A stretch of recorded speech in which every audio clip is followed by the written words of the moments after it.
ஃபோட்டோகிராஃபர்ஸ்க்குனே இருக்கிற ஒரு பெரிய தலைவலி என்ன தெரியுமா? தலைவலிக்குதுடா, தலைவலிக்குதே. நீங்கள் ஃபோட்டோ செலெக்ஷனுக்கு கொடுத்த ஃபோட்டோஸ் எல்லாம் செலக்ட் ஆகி உங்ககிட்ட திரும்ப வராமல் இருக்கிறது தான். நம்ம அதை ட்ரைவ்லேயோ இல்லை பென்ட்ரைவ்லேயோ அவங்களுக்கு அனுப்பிட்டு அதை திரும்ப வாங்கிறதுக்குள்ளே நமக்கு போதும்னு ஆயிடுங்க. சோதிக்காதீங்க, சோதிக்காதீங்க.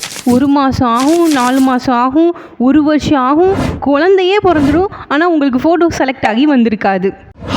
அது எல்லாத்துக்குமே ஒரு ஆப் சொல்யூஷன் கொடுக்குதுன்னு சொன்னால் நீங்கள் நம்புவீங்களா? உண்மையை தாங்க சொல்கிறேன். நம்ம ஃபோட்டோ மாலில் ஃபோட்டோகிராஃபர்ஸ்க்காகவே பிரத்யேகமாக அஃபோர்டபுள் ப்ரைஸில், அதுவும் உங்கள் ஸ்டுடியோ பேரில் கூகுள் ப்ளே ஸ்டோர்லேயே அவைலபிளாக இருக்க மாதிரி ஒரு ஆப் பண்ணி தருவோங்க.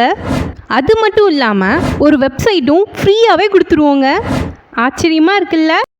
சரி, ஃபோட்டோ செலெக்ஷன் ஈஸியாக பண்ணலான்னு சொன்னீங்க, அது என்னாச்சுன்னு கேட்குறீங்களா? சொல்கிறேன். நீங்கள் ஈவெண்ட்டில் எடுத்த ஃபோட்டோஸை நாங்கள் கொடுக்குற அட்மின் பேனலில் அப்லோட் பண்ணால் போதும். நீங்கள் அதை கன்வெர்ட்டோ கம்ப்ரெஸோ எதுவுமே பண்ண தேவையில்லை. இதில் பியூட்டி என்னென்னா, சிஸ்டம் இல்லைன்னு செலக்ட் பண்ண முடியலன்னு சொல்கிறவங்களுக்கு அவங்க டே டு டே யூஸ் பண்ணுற ஆண்ட்ராய்ட் ஃபோன்லேயே பிரேக் டைம்லேயோ இல்லை ட்ராவல் டைம்லேயோ இல்லை ஃபேமிலி கூட சேர்ந்தோ எந்நேரமும் ஈஸியாக ஜஸ்ட் ஒரு ஸ்வைப்பில் செலக்ட் ரிஜெக்ட் பண்ணிக்கலாங்க. அப்புறம் என்ன, இனி கம்ப்ரெஸ் பண்ணணும்னு அவசியம் இல்லை, பென்ட்ரைவ் தொலைஞ்சிருமோன்னு கவலையே இல்லை. இன்னும் எதுக்கு வெயிட் பண்ணிட்டு இருக்கீங்க? உடனே ஸ்க்ரீனில் தெரியுற நம்பருக்கு கால் பண்ணுங்கள், உங்கள் ஆப்பை புக் பண்ணுங்கள், உங்கள் ஃபோட்டோகிராஃபி பிஸ்னஸை வேறு லெவலுக்கு எடுத்துகிட்டு போங்க. அப்படியே இந்த வீடியோக்கு ஒரு லைக்கை போட்டுருங்க.